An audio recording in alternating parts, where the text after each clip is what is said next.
নতুন বাংলাদেশের ইশতেহার ঘোষণার মাধ্যমে নতুন রূপরেখা দেবে জাতীয় নাগরিক পার্টি এনসিপি। কেন্দ্রীয় শহীদ মিনারে এনসিপি নেতারা কথা বলছেন, আমরা সরাসরি যাচ্ছি সেখানে। আমাদের জাতীয় জিডিপিতে নারীরা গৃহস্থলীতে যে কাজ করে সেই কাজের কোনো স্বীকৃতি নাই।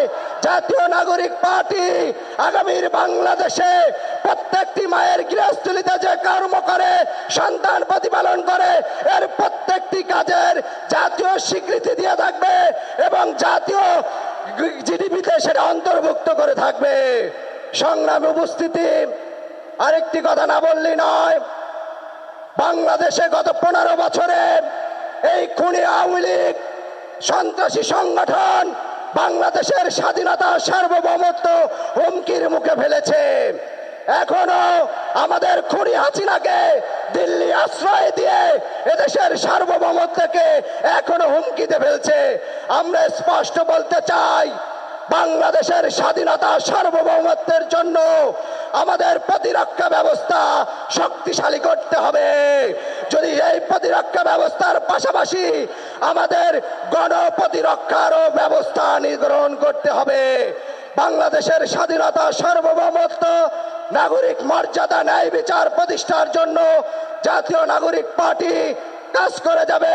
সেই দোয়া এবং শহীদের আকাঙ্ক্ষার বাংলাদেশ রূপান্তরের জন্য আমরা আপনাদের কাছে দোয়া চাচ্ছি।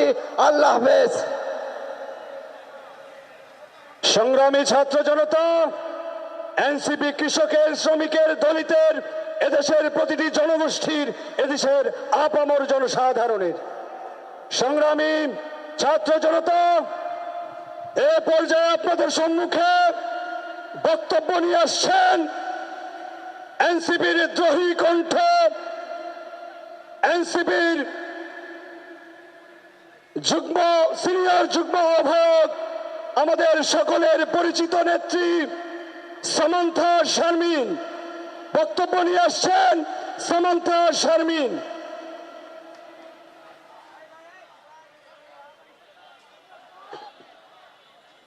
আসসালামু আলাইকুম রহমতুল্লাহ। সকলকে আমার আন্তরিক সালাম দিয়ে শুরু করব।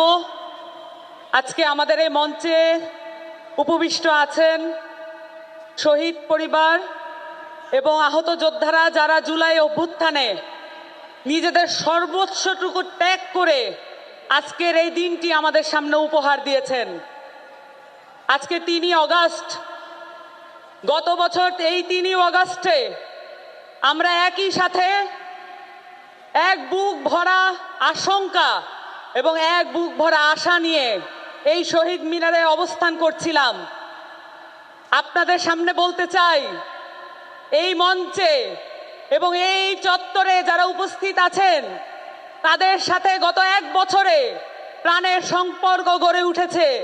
কিন্তু এও সত্য, এই শহীদ মিনারে গত বছর উপস্থিত থেকেও আমরা একে অপরকে চিনতে পারি নাই। কিন্তু এই গণ অভ্যুত্থান আমাদের সকলের প্রাণকে একত্র করে দিয়েছে। আপনাদের সাথে আমাদের এই আত্মিক সম্পর্ক কখনো মোছার নয়।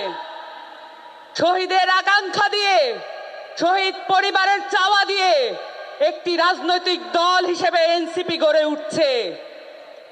আহতদের পরামর্শের ভিত্তিতে এনসিপি গড়ে উঠছে এবং সেই সাথে প্রতিটি জেলায় যত ভাই বোনেরা রাস্তায় নেমে এসেছিলেন, যত শহীদ পরিবাররা আমাদের সাথে দেখা করার জন্য আকাঙ্ক্ষা নিয়ে বসেছিলেন, সকলের সাথে আমরা দেখা করে এসেছি।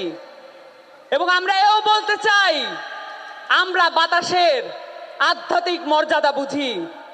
প্রতিটি জেলার বাতাস আমাদের গায়ে লেগেছে।